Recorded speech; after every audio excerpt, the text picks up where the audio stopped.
নমস্কার। গল্প সন্ধানের আসরে সকল শ্রোতা বন্ধুকে স্বাগত জানাই। আশা করি আপনারা সবাই ভালো আছেন, সুস্থ আছেন। আজকে গল্প পাঠের আসরে আমার নিবেদন কথাশিল্পী বিভূতিভূষণ বন্দ্যোপাধ্যায়ের লেখা গল্প একটি কোঠা বাড়ির ইতিহাস।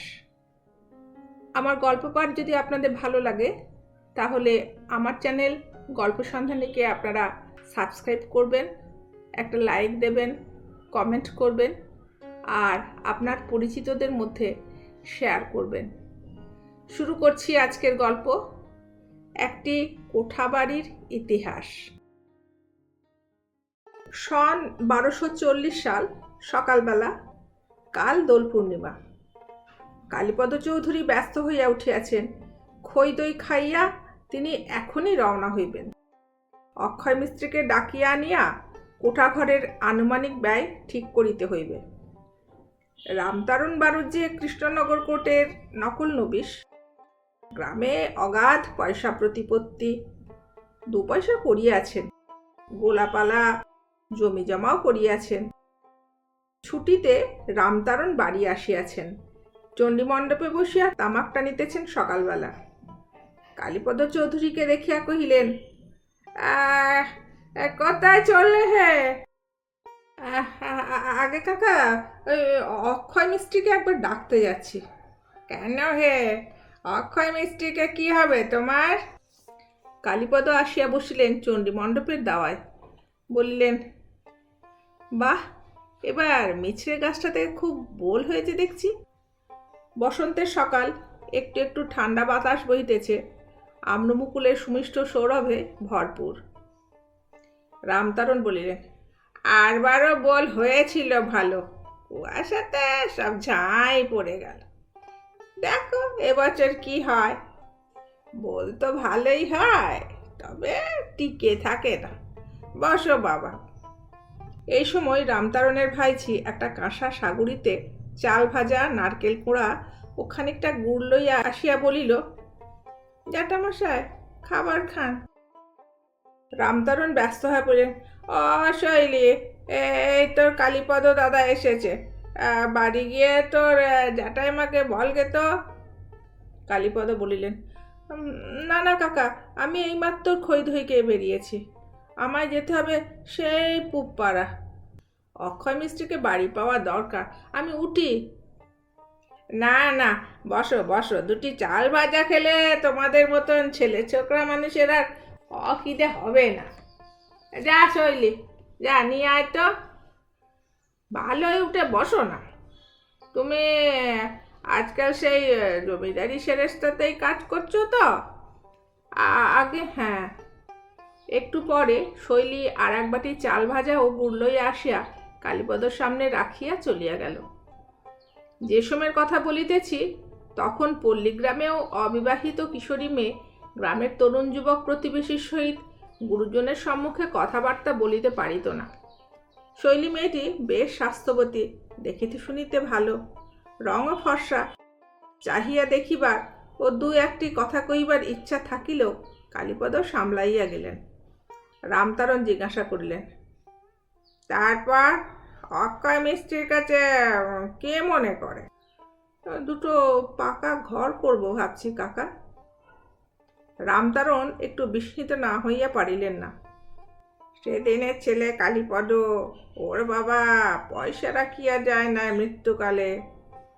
একটি অবিবাহিত ভগ্নী ও বিধবা মা লইয়া ওর সংসার। আজ 8-10 বৎসর কি করিয়া চালাইতেছে, রামতারণ বাড়ুজ্যে তাহার খবর রাখা আবশ্যক মনে করেন নাই। কিন্তু সেই কালীপদ আজ তার পৈতৃক আমলের চৌচালা খড়ের ঘর ছাড়িয়া পাকা বাড়িতে বাস করিবার স্পর্ধা করিতেছে। এত পয়সা চোরা হাতে আসিল কিভাবে? রামতারণ বলিলেন, আচ্ছা কাকা, আপনি বলতে পারেন, 2খানা ঘর মাত্র, দরজা জানলা, সামনে একটু রোয়াক, এতে কত খরচ পড়তে পারে? তাই যাচ্ছিলাম অক্ষয় মিস্ত্রির কাছে, আপনার আজ পেলে আর অত দূরে যায়নি। হুম, তাহলে যদি বলেন, দাঁড়াও, কাগজ কলম নিয়ে বসতে হচ্ছে, আনি। কাগজ কলম আনিয়া হিসাবপত্র জুড়িয়া দেখা গেল 800 টাকার কমে ওরকম একখানি ছোট বাড়ি তৈরি হয় না। সব জিনিসের দাম বেশি।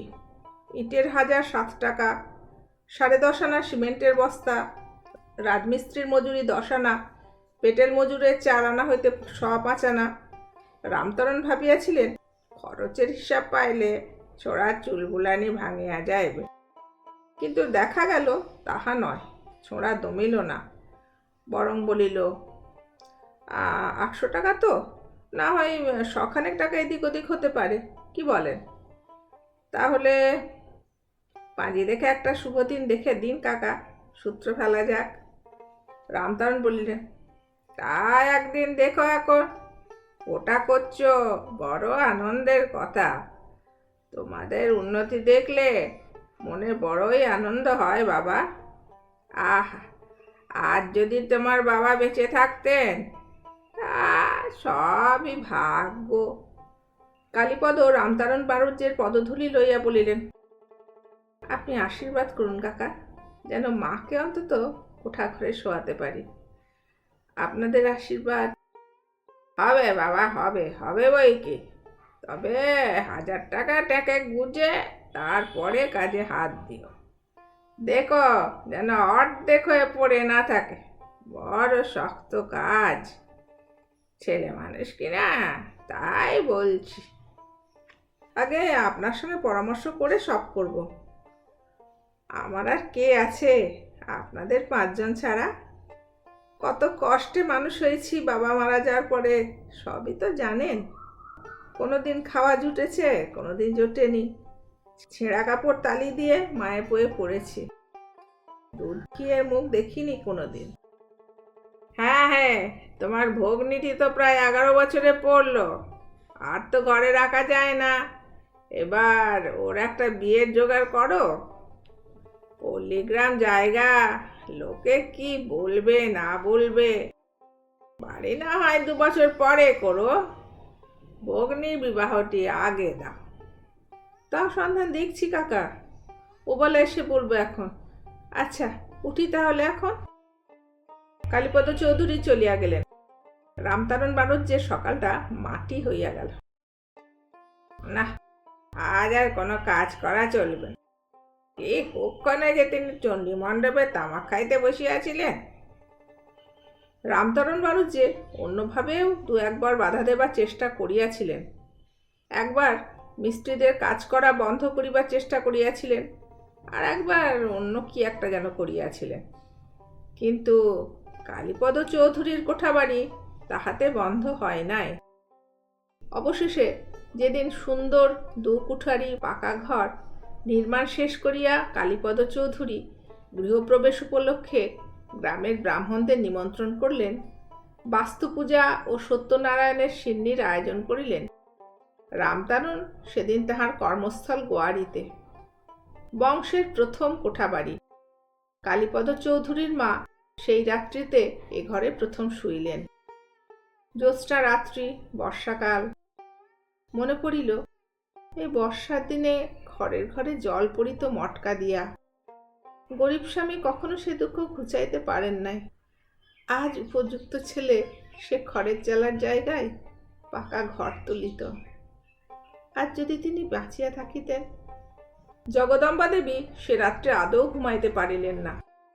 দোর জানালায় নতুন রং মাখানো হইয়াছে, তাহার গন্ধটা বড় উৎকট। একবার সে গন্ধটা মনে পরম আনন্দ বহন করিয়া আনে। চোখ মুজিয়া থাকিতে থাকিতে মাঝে মাঝে চোখ খুলিয়া ঘরের চারিধারে চাহিয়া দেখেন, না, পাকা ঘরই বটে। ওই তো কড়িকাঠ, ওই তো পাকা চুনকাম করা দেওয়াল, ওই সেই রঙের উৎকট গন্ধটা। স্বপ্ন নয়, সত্যিই কোঠা ঘরে শুইয়া আছেন বটে। এই দিনটি হইতে কালীপদ চৌধুরী গ্রামের মধ্যে মাতব্বর হইয়া উঠিলেন। রামতরণের প্রতিদ্বন্দ্বী তিনি হইতে চাহেন নাই, কিন্তু গ্রামের লোক সালিশ মীমাংসা ইত্যাদি কার্যে তাহার সাহায্য চাহিতে লাগিল। বারোয়ারি চাঁদা আদায়ের ভার তাহার উপর আসিয়া পড়িতে লাগিল। ক্রমে কালীপদ চৌধুরীর অবস্থা আরও ভালো হইয়া উঠিল। তিনি কাছারির ন্যায় বিপদে পাকাপোক্তভাবে বহাল হইয়া সুখ্যাতির সহিত উক্ত কার্য করিতে লাগিলেন। মাহিনা 20 টাকা বটে, কিন্তু রোজগার করিতেন 60-70 টাকা। যে সময় নরসিকা উৎকৃষ্ট বালাম চাহুলের মন 10 আনা বকরিতের সের, 16 সের খাঁটি দুগ্ধ 1 টাকায়, একটা 2-3 সের ওজনের রোহিত মৎস্যের দাম বড় জোর 1 টাকা, সে সময় কালীপদ চৌধুরী গ্রামের মধ্যে অবস্থাপন্ন মাতব্বর গৃহস্থ বলিয়া গণ্য কেন না হইবেন? বেলপুকুরের মহিমাচরণ গাঙ্গুলির কনিষ্ঠা কন্যা হৈমবতীর সঙ্গে কালীপদ চৌধুরীর শুভবিবাহ নিষ্পন্ন হইল। লক্ষ্মী যখন আসেন, কোন দিক দিয়ে আসেন বোঝা যায় না। এই বিবাহের পর হইতে কালীপদ চৌধুরীর অবস্থা খুব ভালো হইতে লাগিল। রামতারণ বানুর যে বৃদ্ধ হইয়া কার্যে অবসর গ্রহণ করিলেন, নকল নবিশের কাজে পেনশন নাই, তাহার অবস্থা পূর্বাপেক্ষা খারাপ হইয়া পড়িল।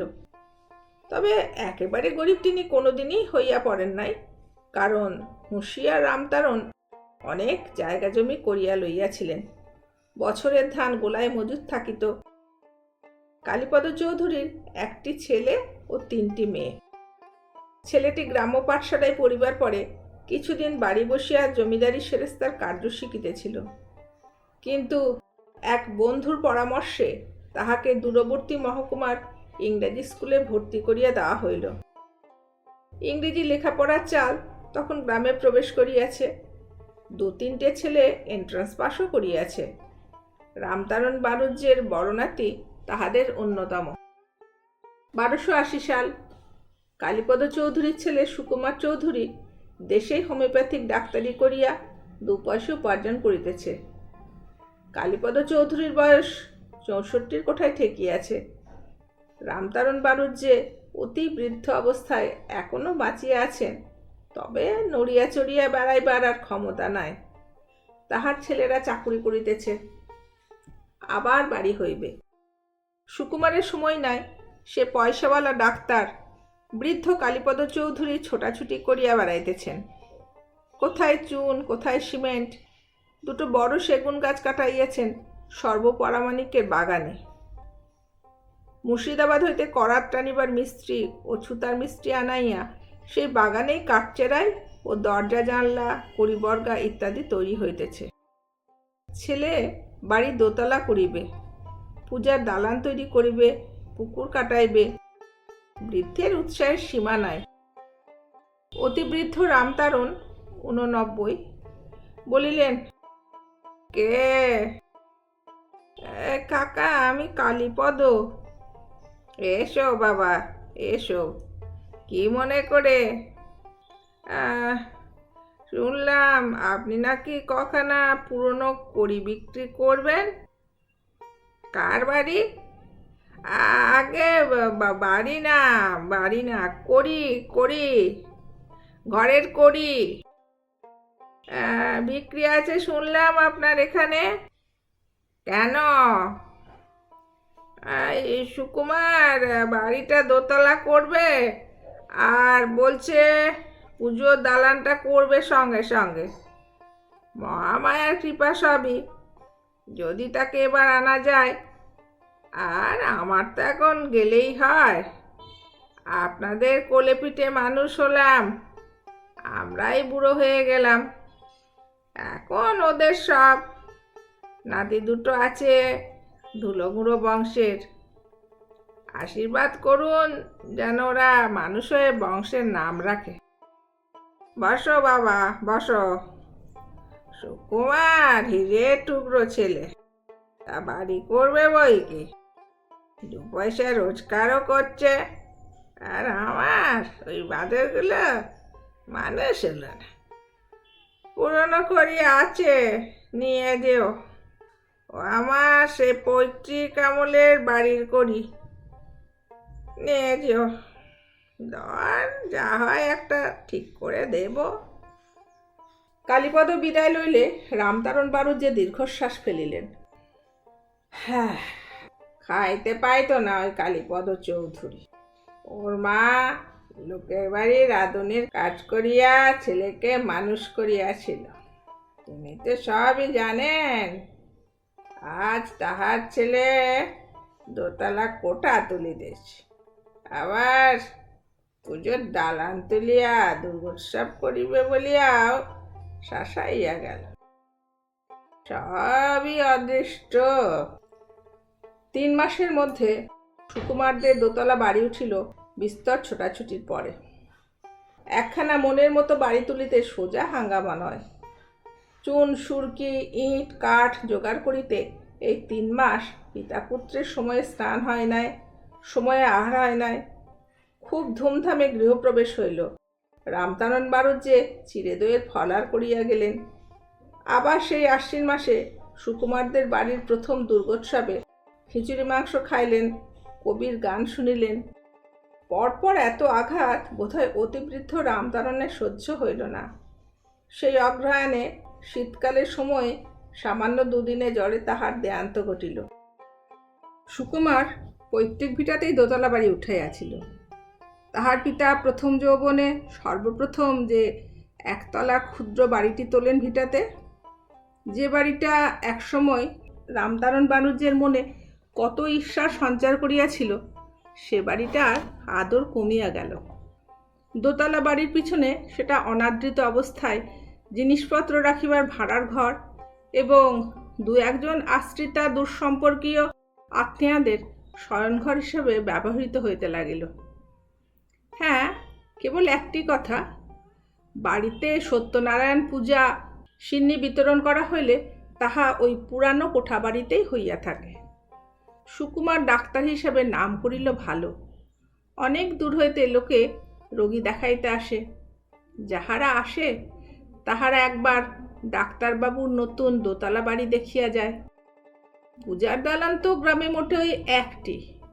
দুর্গোৎসব ও ডাক্তার বাড়ি ছাড়া আর কোথাও হয় না। সুকুমারের 2 সংসার।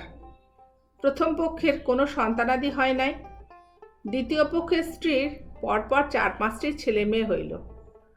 লোকে যে অনেক সময় গল্প করে নিঃসন্তানা প্রথমা স্ত্রী স্বামীর বংশরক্ষার জন্যই নিজেই স্বামীর বিবাহের ব্যবস্থা করে। সুকুমারের জীবনে তাহা সত্যই বাস্তব সত্যে পরিণত হইয়াছে। সুকুমারের প্রথমা স্ত্রী তরুবালা পরমা সুন্দরী। অনেক খুঁজিয়া পাতিয়া কালীপদ চৌধুরী পুত্রের বিবাহ দিয়াছিলেন। বিবাহের পর 10 বছর কাটিয়া গেল, সন্তান সন্ততি বংশে একটিও আসিল না। সুন্দরী তরুবালার রূপ ফাটিয়া পড়িতেছে। খিড়কিতেই কালীপদ শখ করিয়া পুকুর কাটিয়া ঘাট বাঁধাইয়াছিলেন। পুকুর ঘাটে যখন বড় বউ নাহিতে নামে, ঘাট আলো করে রূপে। সেদিন রাত্রে তরুবালা স্বামীকে বলিল, একটা কথা রাখতে হবে। কি কথা? বলো, রাখবে। না শুনে কি করে বলি? তোমার আবার বিয়ে দেব। হ্যাঁ, এটা কথার মতো কথা বটে। একটা কেন, 2টো দাও। ও চালাকি রাখো, মেয়ে দেখে রেখেছি। ছেলে পুলে না হলে বংশে থাকবে কি করে?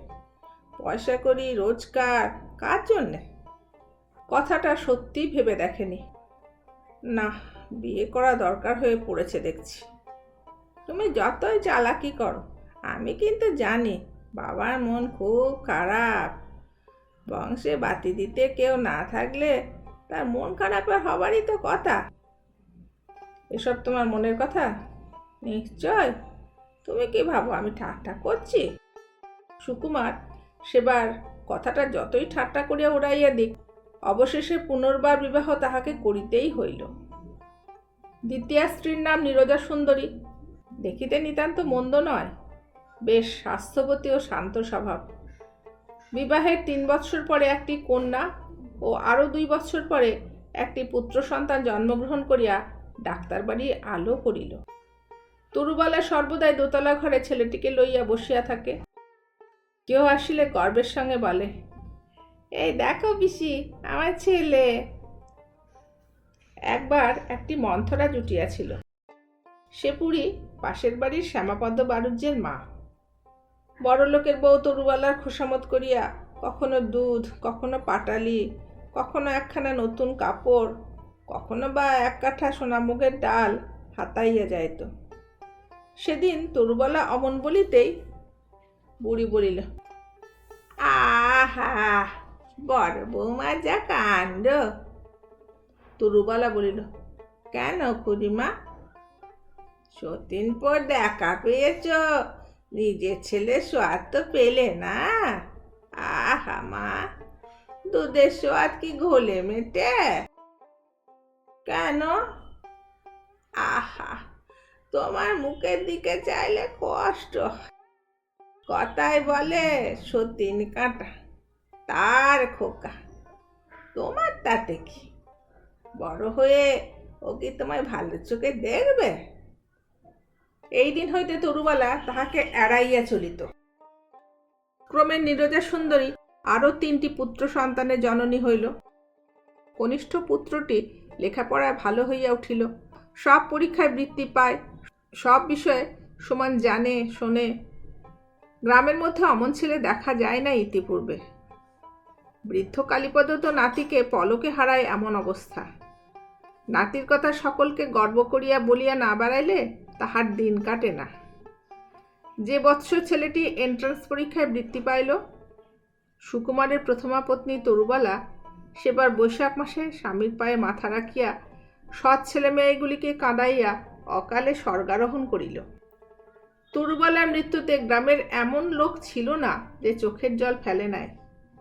1310 সালের বৈশাখ মাস সেটা।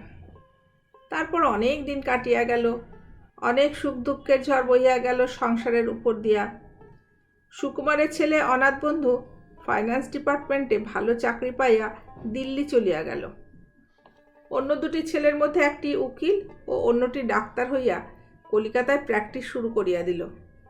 কারণ দেশে নিজের বাবা পয়সারওয়ালা ডাক্তার। ডাক্তারি শিখিয়া ছেলে সেখানে বসিলে কোনো লাভ নাই। সুকুমারও ভাবিল, অনেক দিন হইতে এই কলিকাতায় ডাক্তারি প্র্যাকটিস করিবেদের শখটা ছিল, নিজের ছেলের মধ্য দিয়ে সেটা সার্থক করিয়া তোলা। কালীপদ চৌধুরী এখন অতি বৃদ্ধ, বিশেষ নড়িতে চড়িতে পারেন না। নাতবইয়েরা সেবা করিলে খুব ভালো লাগিত বৃদ্ধের, কিন্তু একাল পড়িয়া গিয়াছে। নাতবইয়েরা স্বামীদের সঙ্গে বাসায় বাসায় ঘোরে। যদি কোনো নাতবউ কখনো আসে গ্রামের বাড়িতে 2-1 সপ্তাহের জন্য, কালীপদ তাহাকে পাইয়া বসেন, যত গল্প তাহার সঙ্গে। সে বেচারিকে কাজ করিতে দিবেন না, তাহার নিজের ছেলেপুলেদের তদারক করিতে দিবেন না। কেবল বলিবেন, বসো দিদি, বসো বসো। এই শোনো, তোমার শ্বশুর যখন ছোট ছিল। অর্থাৎ কেবল সুকুমারের গল্প। বৃদ্ধ বলিলেন, হ্যাঁ বুঝলে দিদি, সুকুমার আমার বংশের ছুড়ো। তারপর বলেন, আগে এই ভিটেতে কি রকম খড়ের চাল ছিল, তিনি হাতে সামান্য কিছু জমাইয়া পুরানো কোঠা ঘরটি করে। 2 কুঠুরি, ছোট্ট বারান্দা। সে কি আনন্দ উৎসাহের দিনই গিয়াছে। চিরদিনের খড়ের ঘর ঘুচাইয়া প্রথম পাকা বাড়ি করার আনন্দ, গ্রামের লোকের চোখে প্রথম বড় হওয়া, অনেক লোকের প্রশংসা, অনেক লোকের ঈর্ষা অর্জন করা। জীবনে একটা কিছু করা হলেই প্রথম, বংশের প্রথম কোঠা বাড়ি। তোমার দিদি শাশুড়ি বুঝলে, আর যদি বেঁচে থাকতো। নাতবউ ঠাট্টা করিয়া বলে, কোন পক্ষের কথা বলছেন দাদু? আপনাদের সময়তে নাকি? ও সে আবার কি? ও ও হ্যাঁ, তা এক পক্ষই ছিল, এখন আর এক পক্ষ হয়েছে। এমন টুকটুকে বলিয়া নাতবউয়ের গাল টিপিয়া দেন। নাতবউ বলে, ও দাদু, এবার চলুন, আপনাকে বাসায় নিয়ে যাব। না দিদি, সে বয়স কি আর আছে, এখন গাড়িতে উঠতে নামতে ভয় হয়। তারপর অনেক বছর কাটিয়া গেল। 1340 সাল। স্বর্গত কালীপদ চৌধুরীর পৌত্র অনাথ বন্ধু এখন ফাইন্যান্স ডিপার্টমেন্টে বড় চাকুরে। পেনশন লইবার সময় এখনো হয় নাই, তবে খুব বেশি দেরিও নাই। বড় ছেলেটি ডেপুটি ম্যাজিস্ট্রেট, অন্য দুটি ছেলে এখনো ছাত্র। অনাথ বন্ধুর পিতা সুকুমার এখন বৃদ্ধ। ছেলেরা এখন তাহাকে আর ডাক্তারি করিতে দেয় না। লেক রোডের ধারে হাল ফ্যাশনের তেতলা বাড়ি সম্প্রতি শেষ হইয়াছে। দুই ছেলের নামে পাশেই কয়েক কাঠা জমি অনাথ বন্ধু কিনিয়া রাখিয়াছিলেন আজ বছর দশক আগে এক দালাল বন্ধুর সাহায্যে। গৃহপ্রবেশের দিন অনেক বড় বড় চাকুরে, এমনকি কয়েকজন সাহেব সুবও নিমন্ত্রিত হইয়া আসিলেন। খাওয়া দাওয়ার ব্যবস্থা ভালোই হইল। অনাথ বন্ধুর প্রতিজ্ঞা ছিল কলিকাতায় বাড়ি না করিয়া বড় ছেলের বিবাহ দিবেন না, নতুবা বিশ্ববিদ্যালয়ের কৃতি ছাত্র ও ডেপুটি ম্যাজিস্ট্রেট পুত্রের বিবাহের সম্বন্ধ কত বড় বড় ঘর হইতে আসিতেছিল।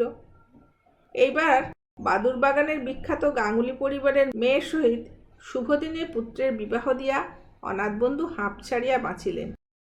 বৃদ্ধ সুকুমার ডাক্তার এই উপলক্ষে দেশের বাড়ি হইতে সেই যে কলিকাতার বাড়িতে আসিয়াছিলেন, আর ফিরিয়া যান নাই। ছেলেরা যাইতে দেয় নাই। নববিবাহিত পৌত্র অরুণ বলিল, কেমন বাড়ি হয়েছে দাদু? বৃদ্ধ সুকুমার বলিলেন, বেশ বেশ বেশ হয়েছে, চমৎকার চমৎকার। আর তুমি কিন্তু দেশে ফিরো না, সেখানে মশা ম্যালেরিয়া। তা বটে, তবে তবে আবার কি শুনি দাদু? চলো আমার সঙ্গে সেখানে, শীতলক্ষা নদীর ধারে চমৎকার কোয়ার্টার্স। বেশ বেশ, হ্যাঁ দাদু, হাকিমি করে এসে সন্ধ্যাবেলা এতদিন কি করতিস? আজ না হয় নাদ বউ হলো। কেন, পাশেই টেনিস কোর্ট, জেলখানার পাশেই। সরকারি doctor Khurshed Ali second officer, circle officer Dutta, jute officer Abdul Sobhan, সবাই টেনিস খেলি। তোমার নাত বইয়ের অভাব অনুভূত হয়নি একদিনও। চলো দাদু আমার সঙ্গে। দাদু, গা ছেড়ে যেতে ইচ্ছে করে না। ওই গায়ে বাবা যেদিন খড়ের বাড়ি কুচিয়ে প্রথম দুটো মাত্র পাকা কুঠুরি তুললেন, সেদিনের আনন্দ ওই ভিটের মাটির বুকে লেখা আছে। বংশের প্রথম কোঠাঘর, কত কষ্টের, কত আনন্দের জিনিস।